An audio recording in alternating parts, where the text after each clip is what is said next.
Hello everybody, this is Randy from Barley Station, and we have a special treat for you here. Pulled out of the vault is an interview from 2013 when we released the album Damaged Goods. Now that was put out again on vinyl on June 12th of this year, 2025. So we are celebrating that being made on vinyl and offering you this interview pulled out of the archives, out of the vault. What's special about this interview is you'll hear me, Randy, and our drummer on that album, Nil De Silva, who did a really fantastic job with the drums on that album and gave it a lot of life and a lot of lift. My bandmate Brian was not there that day for that interview, but you will hear me and Neil. What's special about this one is it was one of probably our first interviews as the band Barley Station, and it covers a lot of bases. He asked us questions of what our influences were and where things are going and all that. Now we have a new album coming out in March of 2026, which will be our 9th studio album, I believe, that's coming out. Damaged Goods was our 2nd studio album, so we're going back in time and see where things started. So while everyone is waiting for that, album number 9, we have the vinyl release of Damaged Goods and this interview to go with it. You can find that on vinyl on our website, or I think there's a post on our YouTube channel here where you can find the link to that, or go to the link to our website and you can get it on vinyl there.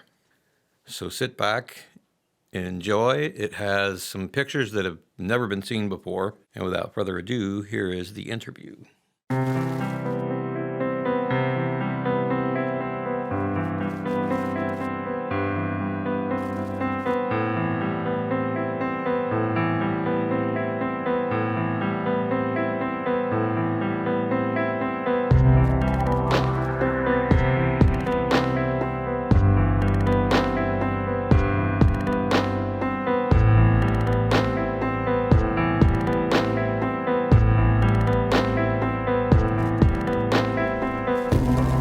And welcome to the Artist First World Radio Network, home of the best new music you've never heard and home of the best new talk shows you need to hear. You are tuning into an Artist First music special. These shows air randomly, so if you want to make sure you catch your favorite band, you got to follow them on their Twitter or follow their mailing list or their website, or just check out our website, artistfirst.com, and we have all the upcoming guests with the times posted on the homepage, so make sure you check that out.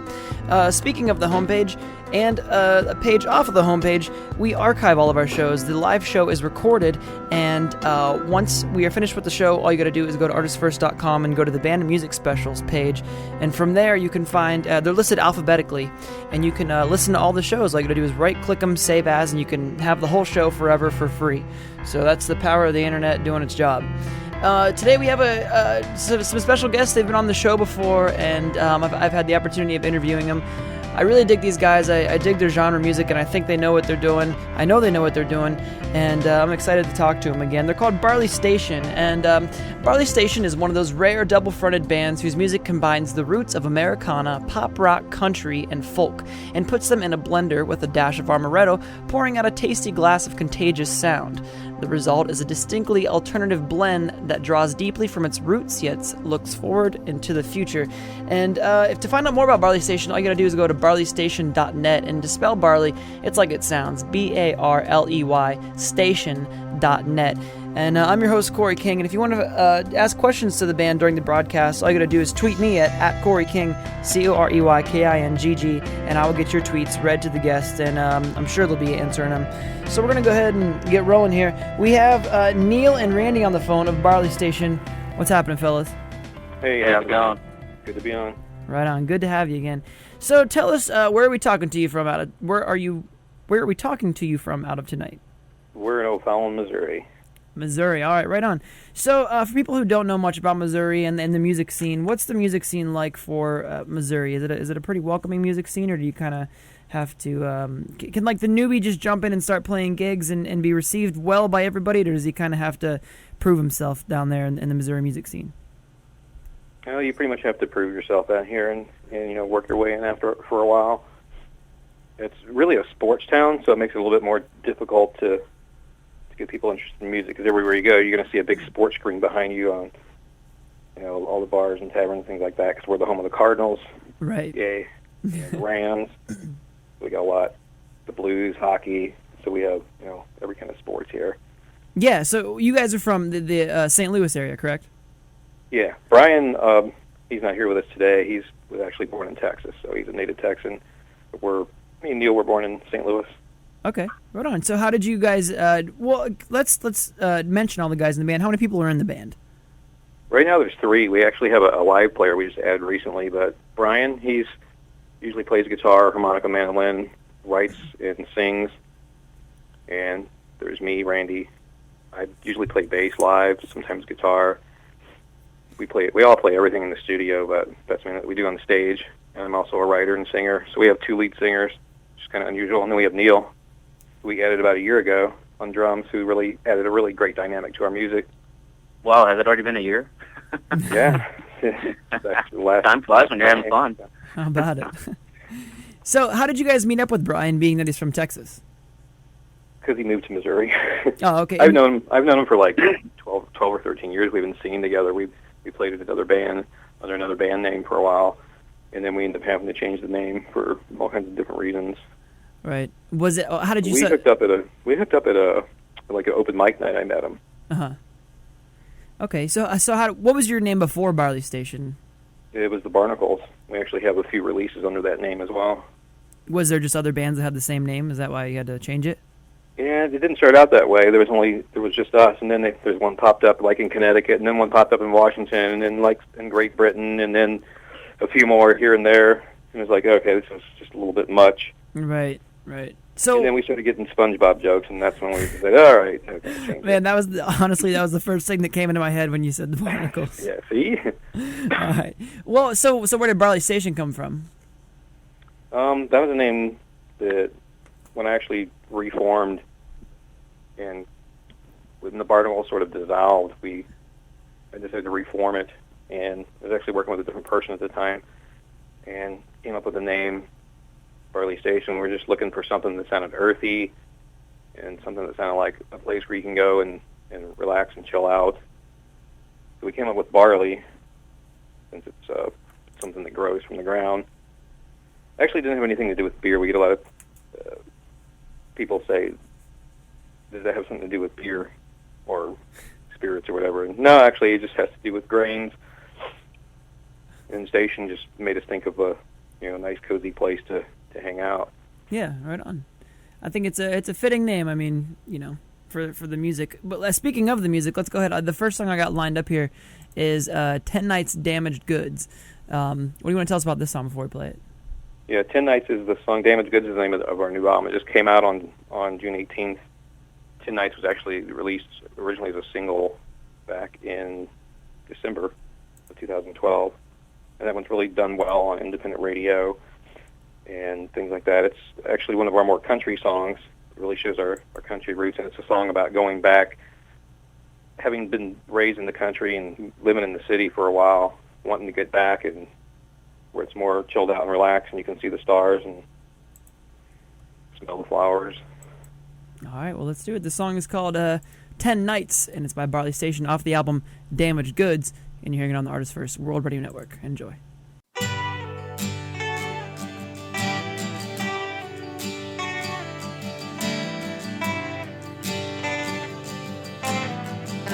Silver nights, cold rain, no street lights, just a gravel road down a country lane. Been there in a long while, think it's time to go back.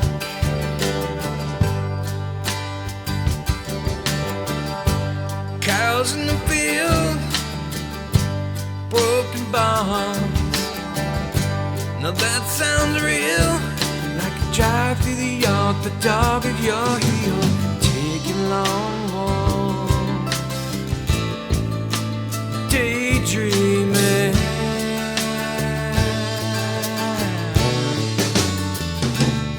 There's only 10 nights in the city, and there ain't no room to grow, and there's starlight in the middle of the country road. There's only 10 nights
10 Nights was the name of that song by the band Barley Station off their album Damaged Goods.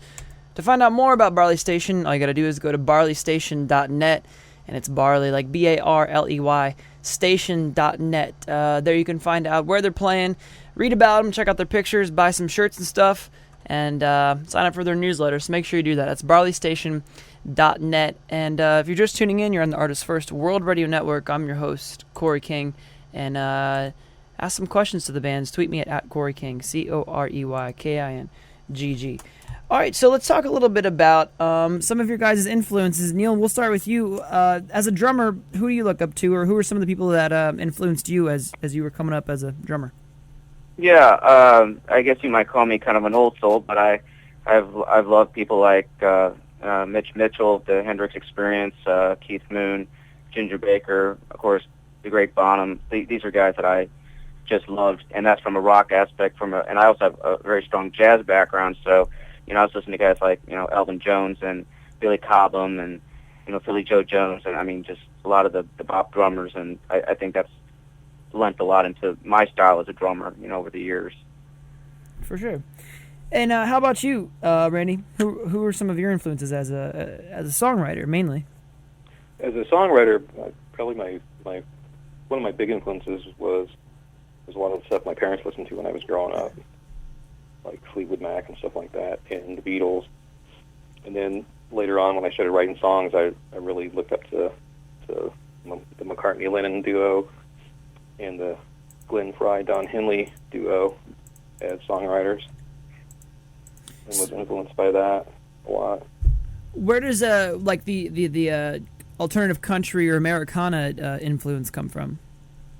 That would probably come from more of a like nitty-gritty dirt band. My parents used to listen to that a lot when I was little. And then Matraca Berg and Garth Brooks was an influence on Brian, I know, early on, back when he was a kid. And then Emmylou Harris, a lot of that kind of Americana stuff. And, of course, the Americana movie that came out, Oh Brother, Where Art Thou, had an influence, I think, on a lot of people, which is a good thing. And made people rethink, the roots of their music and going back and discovering where it all came from in the first place before, everything changed and country became rock and rock became metal or whatever happened. Well, I've heard of that movie a million times, but I've never seen it, if I'm being honest. But what's the premise of the movie? What's the what? The premise of the movie. Like, what's... The premise of the movie, I don't know, it sort of didn't make a whole lot of sense. These guys did some stuff and ended up going to jail, broke out and formed a band. And, like, throughout the movie, they're kind of putting on disguises and being the Soggy Bottom Boys band. They end up getting a radio contract. And I think at the end they end up getting found out or something like that. But then it didn't matter. And there's a lot of artists that were involved in the soundtrack on that. Yeah. They got a lot of exposure from that movie. So, do you guys draw from any more modern bands? Not necessarily modern, like I guess within like the last 10 years. Who are some of the bands that you guys have kind of been digging? Mumford & Sons is one I think's really opened the door for this kind of music. And then the Decemberists. Those are two of the new ones. The Lumineers is another one that I know Brian's a big fan of. Lumineers. They've been really taking off lately. A little bit of the Black Keys and. Nice. They're from just about 10 miles out of our hometown, so that's a. Oh yeah. Yeah. Oh yeah, I love the Black Keys. Good stuff. Right on. Have you guys ever heard? When I was listening to you guys, this band I've really been into lately. I actually just saw them in Columbus about a week or so ago. They're called Dawes, Dawes. You ever heard of them? I've heard the name, but I don't know their music though. Yeah, I feel like you guys would like them. You should check them out. Really? Cool. Yeah. Cool. Let's jump into the next song here. The next one I have lined up is let's see, Good Night Mary. What's the word on this song? That's one that Brian wrote, and he sings the lead on. I sing the harmony on it. That was actually, he was putting his kid to bed, and she wouldn't go to sleep, and so somehow he came up with the song. Sort of an old school kind of background on it. I personally love the song for me recording wise because it gave me a real workout. But you'll see that from listening to it. But fun song. Yeah, when we recorded that, we had Neil do it, over and over until we had it perfectly right. And by that time, he was, pretty much dripping with sweat and panting. It was pretty fast-paced song. Hey, no pain, no gain. That's right. Near damn fell off the drum stool. All right. Cool. All right. Well, we're about to hear all this hard work paying off. This song is called "Goodnight Mary" by Barley Station, and it's off the album "Damaged Goods." And you're listening to the Artist First World Radio Network. Enjoy. I'm having a good old time over here. Okay.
That song you just heard was called "Goodnight Mary" by Barley Station, and it's off of the album "Damaged Goods." To find out more about Barley Station, all you gotta do is go to barleystation.net, and it's just like it sounds, Barley Station. We have Neil and Randy of Barley Station on the phone with us. Guys, let's talk a little bit about some of the shows that you have coming up. You mentioned earlier that you have the Texaco Country Showdown coming up, and that's a pretty big deal. What's that all about? Yeah, the Texaco Country Showdown this year is hosted by Jewel. In the past, it's been hosted by Leanne Rhymes. I think way back, it was hosted by Willie Nelson and people like that. So it's a pretty big deal for country music. But we got accepted in to the first round through our local radio station sponsors it. All throughout the country, local radio, country radio sponsors it. So we got in. We're going to be playing at the Lincoln County Fair for the first round on July 11th, which is in Lincoln County, which is a county like right next to St. Charles County, which is over from St. Louis County. And once we get through that, then we'll go to the next round, and that'll be at the St. Charles County Fair on July 27th. And we're pretty sure we'll make it through there, so we're excited and pumped up about that. So what's the benefit of being part of this, besides exposure? Is there anything else? Like, is Yeah, it? well, you have the exposure of, you're playing at a county fair, which is usually something you can't get into very easily. Uh-huh. And then, of course, there's going to be record industry people there. Music execs from Nashville are going to be there. Local talent buyers are going to be there. So it's going to be a really good opportunity. Right on. Exposure and to expose yourself to a bigger audience as well, locally. Well, not to mention it's a road trip, so I'm always game for that. Yeah, for sure. Well, speaking of, do you guys have you been on any tours, or do you plan on touring in the future? Actually, yeah, we toured last year a bit. We went to Chicago, and we went down and did a tour of Texas. Went from Dallas all the way over to Abilene, which is on the more of the west side, central Texas. Word of advice, do not speed on the back roads in Texas. You will be pulled over regardless. Yeah. That's right. We got a ticket on the way back. Right. Yeah, that sucks. So that was lots of fun. So yeah, they pulled us over and said that, yeah, we usually take you in right here on the spot, but we're gonna let you go since it's Sunday. It's like, okay. yeah, well, those guys, they're down with the death penalty down there, so I'm sure. Yeah, they don't mess around down in Texas. So. Right. Yeah. So luckily, it was only a speeding ticket. Yeah. So is After All and Damaged Goods, are those the only two albums you guys have out right now? Yeah, those are what we have out. After All came out last year, and then Damaged Goods just came out last week on the 18th, actually. Right on. And let's get another song in here. But I want to talk a little bit about recording when we get back. So the song I have lined up right now is No Breaking Ground. What do you want to tell us about this song before we play it? That song is actually something that really shows our rock influences in our music, and kind of veers away from. I mean, that's what we're known for, is we're bending and crossing genres and pretty much doing what we want to do. Since we're on our own independent label that we created, we can do what we want. We have the artistic freedom, so this is just an example of the artistic freedom we have. All right, let's do it. The song is called No Breaking Ground off the album Damaged Goods by Barley Station. Enjoy.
Today about another place I found.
No Breaking Ground was the name of that song by Barley Station off the album Damaged Goods.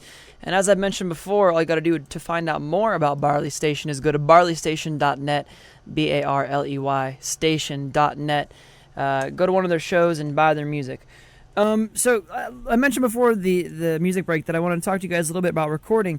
What's the recording process like for you guys? I know you said you're on your own label. Does that entail recording your own music, or do you guys work with a studio? Yeah, we record our music. We have our own studio at my place. I've heard it said that it takes about 15 years to become a good engineer, and I think I'm nearing that point. Starting to get really a lot better at a lot of things that you learn over time. So we got to the point where, you know, the quality of the recordings we have, there's no problem with it being radio ready, the way we record it.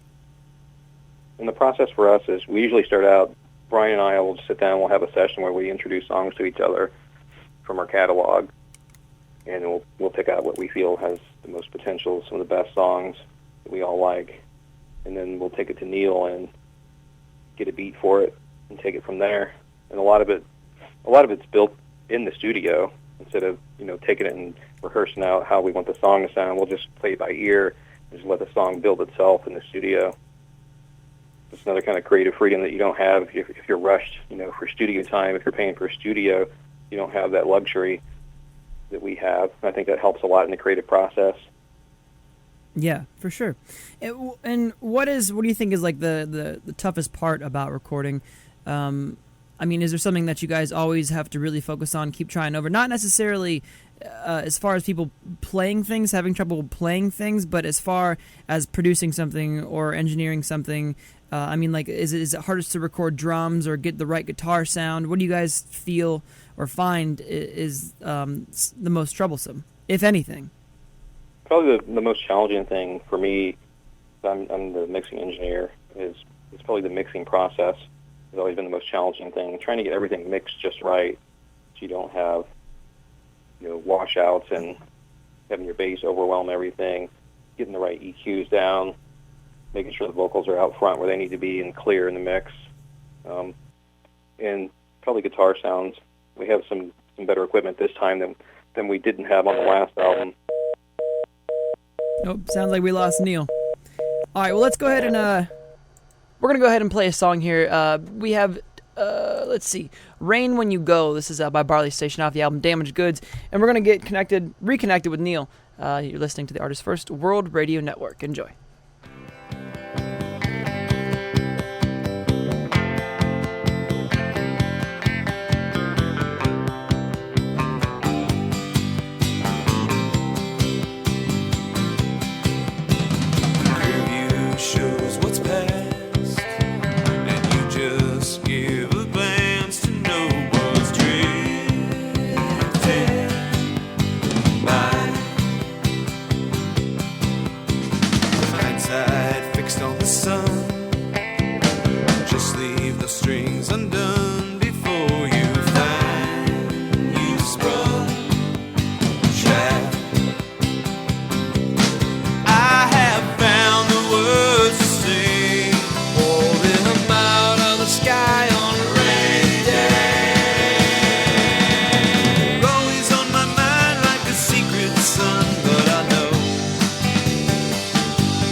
and sweet. I know you weren't expecting me to write these words to you. There's no grand pretense. We both know how this ends, but it won't be for lack of trying. I have found the words to say, pull them out of the sky on a rainy day. You're always on my mind like a secret sun, but I know all the light coming down, gonna feel like rain when you go. All the light coming down, gonna feel like rain when you go. Light coming down, gonna feel like rain when you go. Light coming down, gonna feel like rain when you go. Light coming down, gonna feel like rain when you go. Light coming down, gonna feel like rain when you go. Light coming down, gonna feel like rain when you go. Light coming down, gonna feel like rain when you go. Light coming down, gonna feel like rain when you go.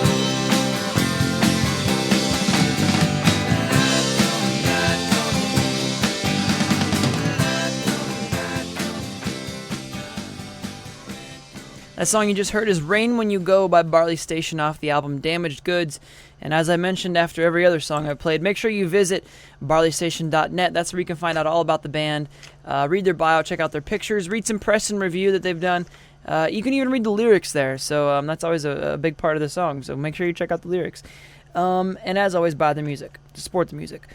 So before Neil got disconnected with us, we were talking a little bit about the studio and recording, and I touched a little bit on. Well, actually, you guys brought it up, but I re-brought it up. Was your own label? Tell me a little bit about the label and why you decided to create your own label. Well, one of the reasons we decided to create our own label is just to have the artistic freedom. I mean, really, with a label, you just have somebody who's sinking money into you, and they're going to own all your copyrights. They're going to own all your everything. Our idea was to create our own label and grow it big enough that we have negotiating power if we do need bigger distribution and things like that. That's something that I run on my own time to keep us going. Like, it's so easy to do these days. I mean, I think we're in the golden age of the independent artist, and the opportunity is there that wasn't there 20, 15 years ago even. You know, with the advent of the internet and all technology beyond that. Right. It's just a real cool thing to be able to have the freedom to do what you want, to record what you want, and not have somebody tell you how to make this song or that song, or you're going to do this or only that, or, you know, try to make you a one-trick pony band. We have a lot of diverse influences, and we like the freedom to express that. And do you think if like a bigger label approached you guys, would you be interested in that, or are you kind of just trying to stay on your own for good? We'd probably be interested if we had the right deal came along, you know. Yeah. So what would be like an ideal label for you guys if you've even been thinking about that? I don't know. There's a lot of good ones out there that are a little bit smaller that still have really good connections, like Rounder Records and places like that. Mm-hmm. Right on. So I can't think of all the names, but well, what's the name of your guys' label? Barley Fields Records. Okay. And I mean, what does it all entail? Are you looking to sign some other artists onto this, or you just kind of keep it a Barley Station Central record label? Trying to keep it Barley Station Central at this point, because there's so much work involved. You know, to have other bands on it'd be even more deeper and more involved.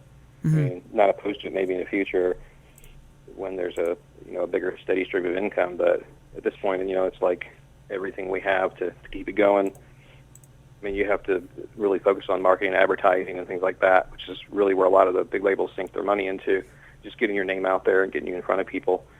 And the resources are out there to do that yourself. Yeah. It's just a matter of money and income and things like that. Cool. So tell me a little bit about the lyrics. Obviously, you guys pay attention to lyrics and you want people to read them. They're a part in the navigation on your website. So, is there like a reoccurring topic that you guys come back to for lyrics, or how do you write your lyrics? I don't know if there's really a recurring topic. I mean, it could be anything, whatever's on our mind at the time. I mean, it could be relationships or life in general. I mean, the whole thing with Damaged Goods is why we called the album that. Of course, we had the song called Damaged Goods, but kind of a theme to that album is just the imperfections of humanity, and kind of a focus on the fact that when we record, we really try to go for a live sound. And, you're going to hear little errors and bumps in the road on the way, but it's real and it's live. It's not machines doing it. It's organic. And that's how real life is. Real life is not everything runs perfectly through a machine. You're going to have ups and downs and good times and bad times. And we like to reflect that, in our recording and in our lyrics. That's a big part of it. For sure. All right, well, let's go ahead and jump into, we have 2 songs left. The song I have lined up right now is Younger Summer Memories. I feel like that's pretty self-explanatory in the title, but I could be wrong. What's the word on this song? That one is pretty much like it sounds. I mean, it's about real life, how things are in real life. You meet some girl when you're young, and she likes you and you like her. You don't know it. Each other doesn't know it. Then you find out later on that there was an opportunity that was passed up. You meet the person later and they found somebody else, and it's too late. But that's the way life is. That's kind of the gist of it. All right, well, let's do it. The song is called Younger Summer Memories off the album Damaged Goods by Barley Station. And you're hearing it on the Artist First World Radio Network. Enjoy.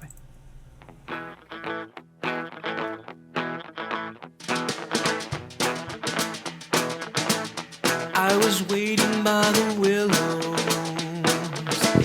did not want to be seen. The crickets by the windows, down by the creek, don't you know where I really want to be? I was waiting for this girl, I was young and so was she. Had brown hair with no curls, she did what she hid by the same willow tree. Those younger summer memories,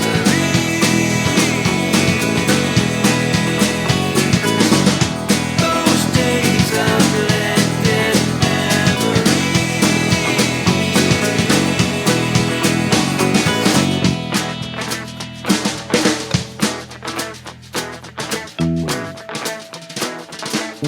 followed me through that summer, seemed like all eternity. Of me I hardly noticed, now you blinded little me. Those younger summer memories, those younger summer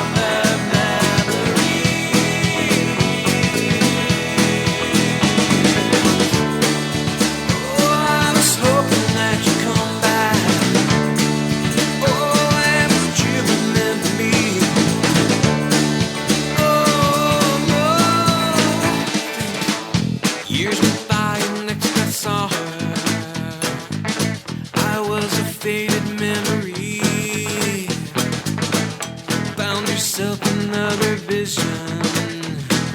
That's how it goes, heaven knows when you're young and free.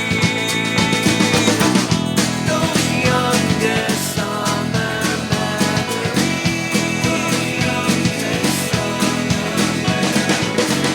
those days of blended memories,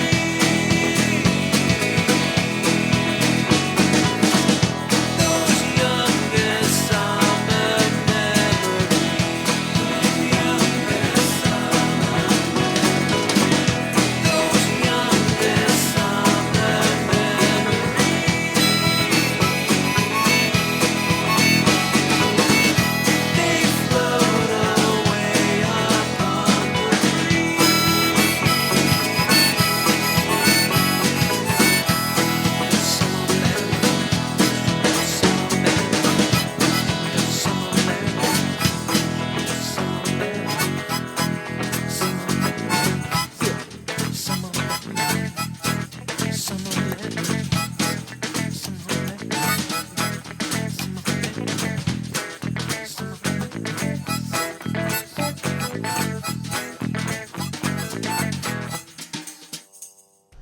That song you just heard was Younger Summer Memories off the album Damaged Goods by Barley Station.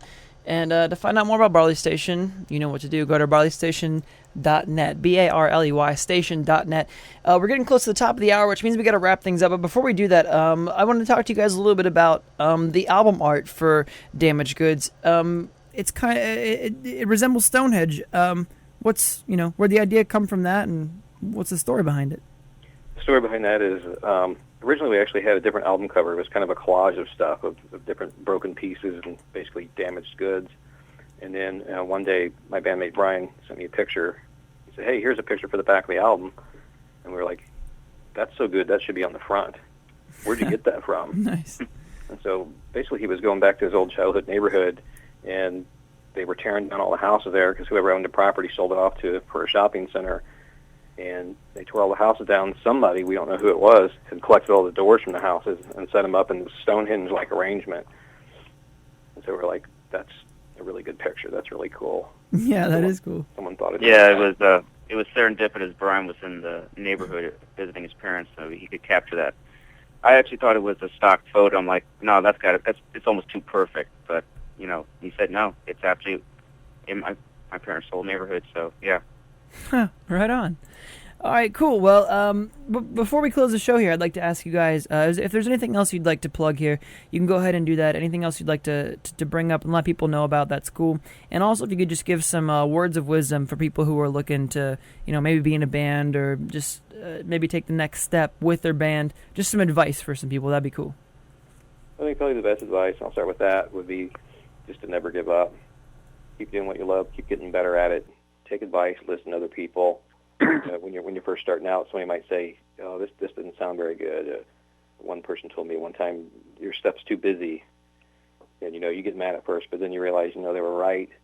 So I would say listen to what people say, but not too much, because you don't want someone telling you how you should do it. You gotta let it flow as well. And I think that's probably some of the best advice, is just to never give up. Keep going at it, and don't let anything get in your way.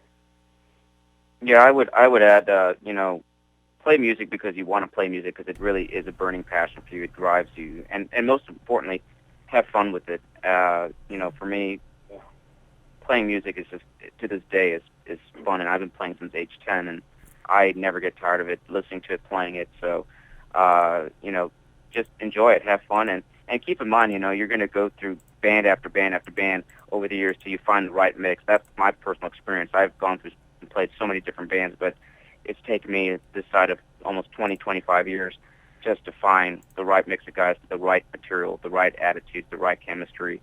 So, be prepared to go through those changes of being a musician and being in different bands, So, but as Randy says, never give up. Just keep pushing and having fun, and, let the rest kind of fall into place. Right on. Yep. Well, it's always a pleasure to have you guys on. Thanks again for coming on, and hopefully we'll be in touch. Good luck with the rest of the band, and you're welcome back anytime here on Artist First Radio. All right, absolutely. Thanks for having us, Corey. No problem at all. We're going to close up the show with a song called Damaged Goods off the album Damaged Goods by Barley Station, and you're hearing it on the Artist First World Radio Network. I've been your host, Corey King. Have a great night.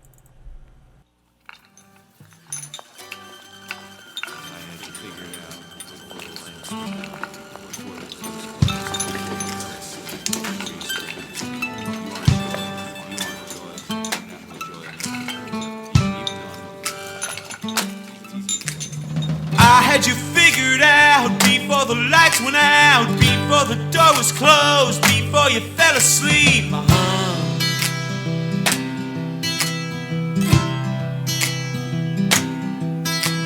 These girls like you just the same, biological coffee stains on a worn out old flannel sheet, on a mattress that I'm sleeping on.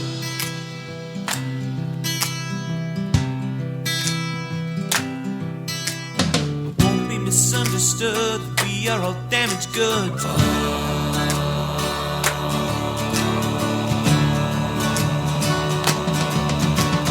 Made me feel so alive, just like I am number 5 in a story or song unsung, and a long string of strangers yet to come.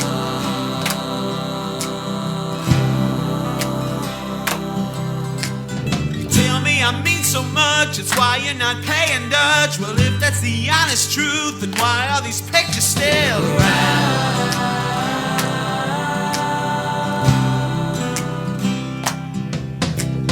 Can't be misunderstood that we are all damaged goods.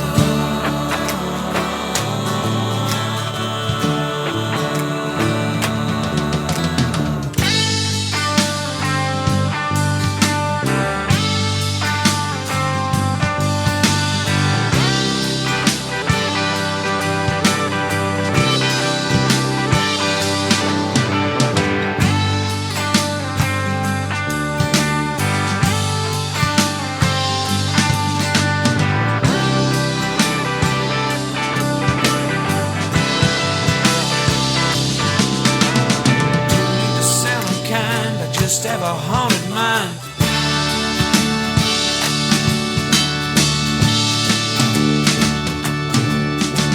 A lady so debonair, and Captain Devil may care. Find out that I'm keeping score and knowing my own runs don't have.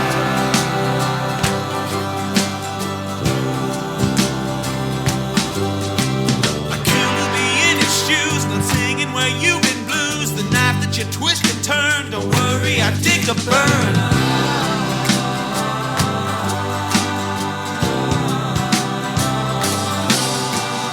Won't be misunderstood that we are all damaged goods.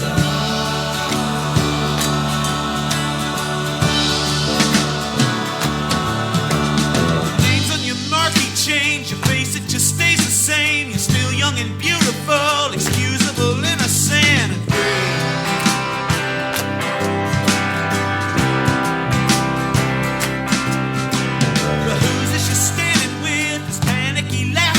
Surprise of the century, he kinda looks just like me. I've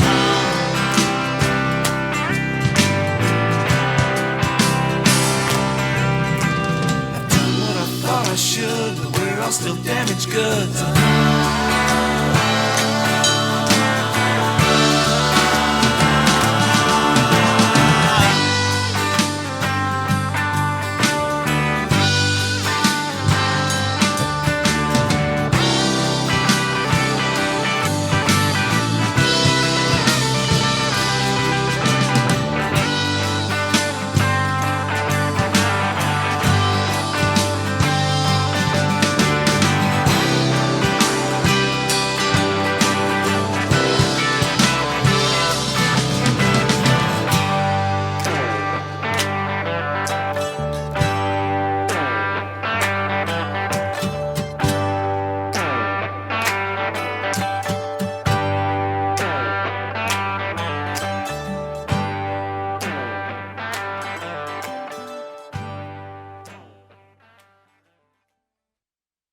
Hey everybody, this is Randy from the band Barley Station.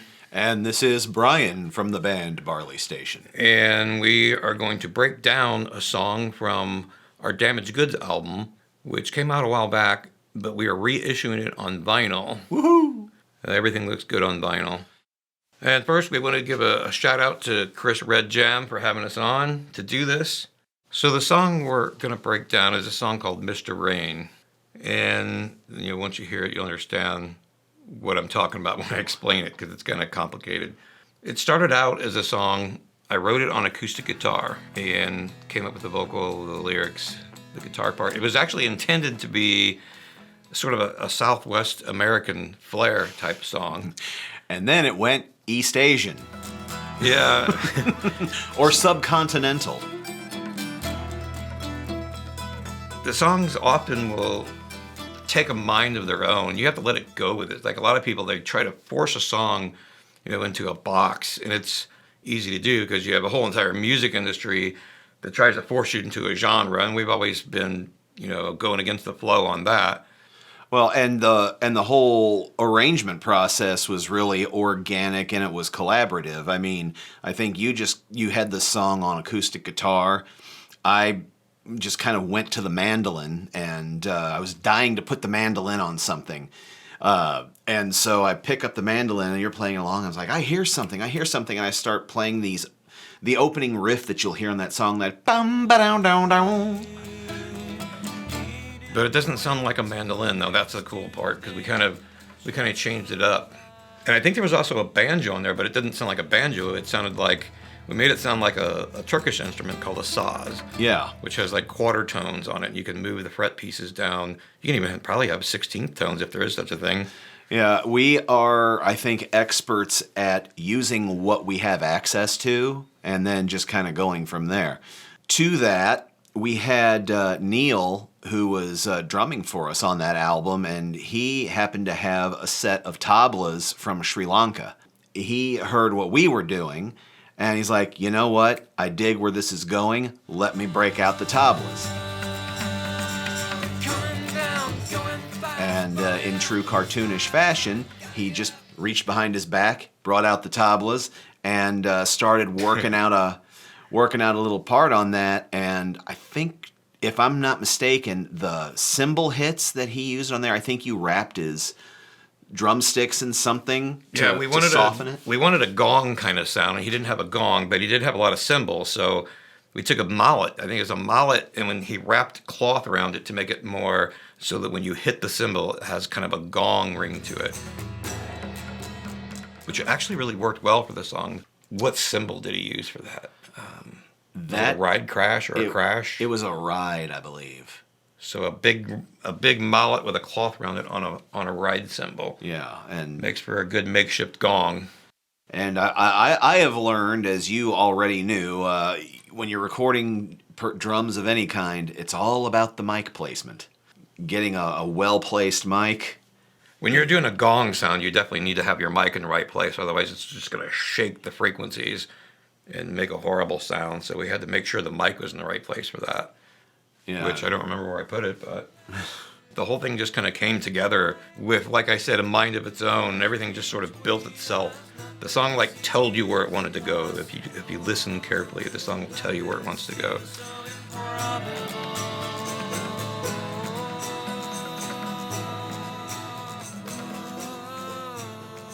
And, no discussion of a song's history is fully complete if you don't have a prepared statement about the history of it. And, Randy, I think you've got a historical dissertation on the sourcing of the harmonies that we used and, the whole vocal arrangement that went into it. Yeah, when I first started writing the song, I didn't have an idea where it was going to go. Except I thought it was going to be kind of a Southwest thing because I had a lot of that kind of those strums in it, Southwest American. But then around that time, I discovered there was an old ancient text that had music in it, ancient Ugaritic text that was found in the city it's called Ras Shamra now, I believe, in Syria. And it's known as the oldest song in the world. And it kind of flew in the face of the experts with how harmonies developed. Because originally they thought harmonies developed around the ancient Greeks, around that time. But this kind of flew in the face of it because it had a major diatonic scale on it. And so I wanted to take some of those harmonies from that particular song when I saw the translation, assuming it's accurate. And I utilized those into the song too. So the song kind of took a whole turn and became more of like an ancient Near East kind of sound over the top of a Western diatonic. And those two work together well, since Western diatonic scale and this ancient text were basically sort of the same thing in a way. So what you wind up with on Mr. Rain is what I like to call country and Eastern. Yeah, I suppose so. So we laid the track down and put the guide guitar and the guide vocal on. And oftentimes the guide vocal ends up being a good keeper vocal. We don't use auto-tune or any of that kind of thing. Just raw vocals and do them until you get them right, Do it again. Kind of old school. Yeah, I have a tendency to push people to the limit when it comes into the studio as pretty much the producer for the Barley Station's music as well as singer. On this particular album that this track is on, there was one incident where we pushed our drummer pretty hard. He broke a sweat. Yeah, we kept having to have him do it again on the drum parts. I'm like, all right, do it again. He comes in the control room. He's like totally dripping with sweat because this is like the fastest paced song on the album. A lot of drummers admire this album because he's a really good drummer. and did some really great work on it. But we forced it out of him. We pushed him and pushed him. Until finally on the last take, it was like, all right, he's probably not going to take it anymore. We're going to have to, this is going to be it. This is going to be the take, or he's going to drop dead or kill us. And so we did that last take and nailed it on that one. Yeah, it's like you said, the whole album really is just a drumming masterpiece as well as a writing masterpiece. So no song is complete without some sort of low end on it. So putting the bass down was a bit of a challenge because my main bass is like a Beatles bass, people call it. It's like a Hofner version. And you play it left-handed. Yeah, I'm left-handed. It has a very deep tone, which is very hard to EQ. But it did fit in pretty well with this song. There was a little bit of a challenge to EQ it.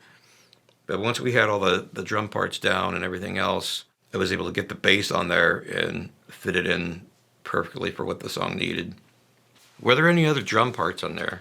Like we had tablas, we had the gong sounds. Yeah. I just remember watching Neil play the tablas just to record. I feel like that has to be the most uncomfortable percussion instrument to play, because I feel like he had to like get into a certain position with them. Like I don't know if he had them on his drum or on his lap. I think they're on his lap. And they come with their own pillows, which I find really interesting. Yeah, you can't really move. You have to have those drums just sitting there and playing just right. And there's just so many sounds that just one of those drums can make. Did he do any conventional drums on that, like toms or anything? I don't remember. I don't think so. I think it was just tablas and the mallets, mallet cymbals. Some of the sounds on that song are really hard to decipher. Yeah, well, we have a tendency of doing that. I think you might have mentioned this earlier, where we'll sandwich sounds together to make it sound like it's something it isn't. We probably should play the song.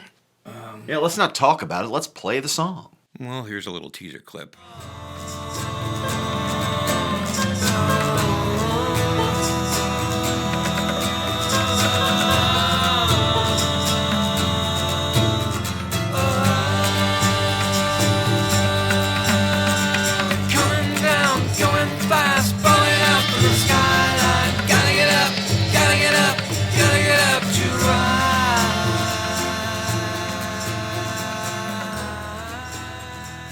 This whole album was approached with an artistic mind. It wasn't trying to be commercial or anything like that. We didn't really even give a thought to that, although some of the songs, one of them did really well in commercial, but that was just by chance. Yeah, we mentioned this earlier about how Mr. Rain wound up getting the vibe that it has. Well, really, the whole album carries with it this... There, you can sense the camaraderie in there and the collaboration, because there's just so many interesting things going on that it really begs you to listen to it through headphones, and even the cover art just makes you kind of want to pore over it, and it's like, I would hang this in my house. I always say that's why we have two ears, to listen in stereo. This is definitely a stereo album. It was produced that way. Like one of the tracks on there is like, it's kind of a track that was thrown together by taking sort of a darker approach with just this droning bass line and then isolated tracks from all the songs on the album and merged them all together. So all you hear is like the harmonies and the background vocals merged with these other weird sounds. Yeah, it's I would say it's very, very similar but more well constructed than like the Revolution number 9 thing on the White Album. And what it really does is it kind of works as a mood shifter from the song before it to a completely different vibe of the song that comes after it. What was the song before it? The song before it was Never Leave. Oh, yeah. And the one after it is the one we were mentioning earlier, the one that made Neil sweat, Good Night Mary. Oh, yeah. And it's like you've got this really sort of a nostalgic, broken-hearted ode. And then you have this, I guess you could call it a sound collage, but it's like it carries the listener through away from the last track, and it just kind of opens up the doors to close the album out with that last song. So Through Damaged Doors was the artistic track where we threw all these, like we took the background vocals from a bunch of the songs because a lot of them were really cool. I was like, well, that sounds really good isolated. I don't normally want someone to hear my vocal isolated, but this sounds cool. So we started throwing them together, and it was just like, I don't know, it was like finger painting, going crazy, and just throwing stuff together. And then smoothing them out, of course, so that it's palatable in some way. And it does give reference to the cover art, because the cover art is a collection of damaged doors. And I think one of those doors actually looks like the flag of Finland. Actually, it does. Or is it Norway? No, that's Finland. It's Finland. That's Finland. Yeah, the album art for this is why you want to get it on vinyl. And this is why we're going to release it on vinyl, because the album art is just unique. We used to call it, we reference it as Doorhenge, like Stonehenge, because someone arranged all these doors from buildings that were tore down out in a field. Yeah, actually, this was down the street from my parents' house. The college, the local college in my town, bought up this neighborhood and tore all the houses down. And someone came along, like Randy said, and arranged them in this fashion. And I snapped a picture and I sent it to him, thinking, oh, this will be the back of the album, because I had spent a long time making this collage that we were thinking, oh, that'll be the cover album. And then he sent me a message saying, yeah, you know this is going to be the album cover, right? I'm like, yeah, I know. Yeah, the direction for the album art changed abruptly when we saw these doors sitting out there arranged kind of like Stonehenge or something. Hence Doorhenge. And you know the fact that it's coming back out, you know, this is sort of like it's being reborn in a way. And we weren't doing videos at the time, and so I feel like, you know, maybe we could do a Mr. Rain video. Maybe we could find a belly dancer to appear in that video. This would definitely be a belly dancer song. Oh, yeah. I could hear that with it. It has a very Middle Eastern tone to it. Yeah, it's really hard to pinpoint. Is it Middle Eastern? Is it subcontinental? I can't figure it out. It's hard to tell. If I remember right, there's some kind of electric guitar in this song doing something. What was it doing? It's doing a palm mute kind of thing, like... So that's when the song starts. There's actually this palm mute electric guitar, but you can't really tell what it is. It's very percussive. I think it kind of blends well in with the tablas. The coup de grace of the song is that middle break where it kind of goes into the instrumental portion.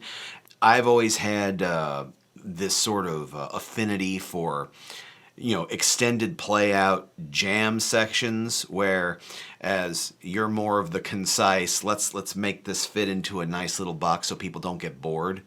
And so we had this really good compromised section of the song. Again, we've got this teamwork thing going on where it just wound up being exactly what it needed to be. The mandolins are sort of inviting you to kind of go along for this instrumental ride.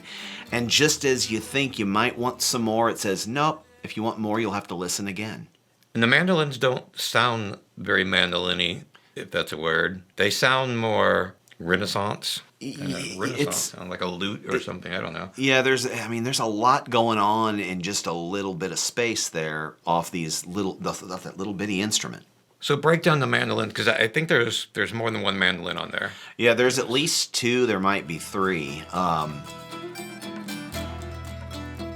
it's one of those things where what you hear in your head after it comes out on the track, it's either exactly like what you heard and it's really only for your ears, or it's what you've heard and now you realize, okay, I'm hearing this in real life, it needs more. So I think in order to really not weigh heavy on adding more guitars, because I think on a track like this, yeah, we had the rhythm guitar and the palm muted electric, but those were really kind of they were the river flowing underneath it. We didn't want to have guitars kind of those and the tablas were driving the song, and everything else was kind of coloration, really.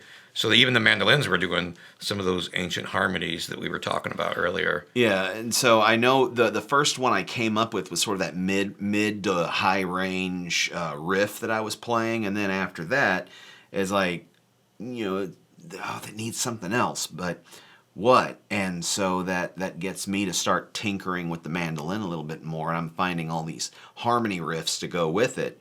So, and again, that turns into a sandwich instrument where, like we mentioned earlier, it doesn't really sound like a mandolin.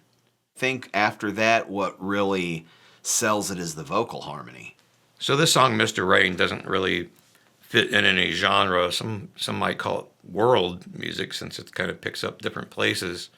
But the album as a whole didn't really fit into a genre either. They were kind of all over the place, which we're kind of known for. So the whole album was basically was really art. We were doing art. We weren't thinking about anything else except making something artistic. It's refreshing and awesome and vindicating to see it coming out on vinyl. Yeah, and it was really, everybody had a lane that they specialized in, and it was just like one of the greatest come together moments in this band's history, I think. So now this album, as of June 12th, is available on vinyl. You can, of course, also stream it on all of the platforms that you may choose, but we really think if you get it on vinyl, you'll be doing yourself a favor. Your friends will see it. They'll say, hey, where did you get that awesome looking album? And you'll say, awesome looking, wait till you hear it. And then they'll want it, and it'll be a vicious cycle. So there's a link to get this on vinyl on our website at barleystation.net, not .com, .net. And now, without further ado, here is the Barley Station upcoming vinyl release in June of Mr. Rain.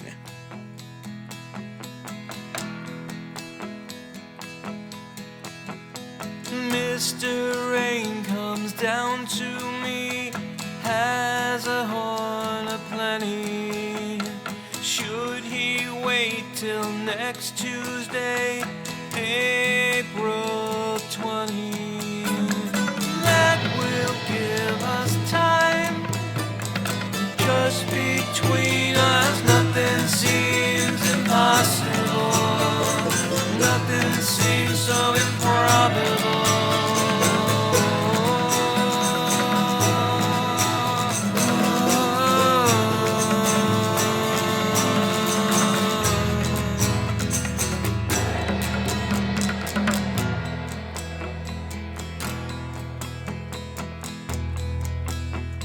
Mr. Rain falls out of the sky, drops by a while, says that now it's not too late, it's worth a while, hoping for his day. Just between us, nothing seems impossible, nothing seems so improbable.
Mr. Rain comes down today, has a horn aplenty.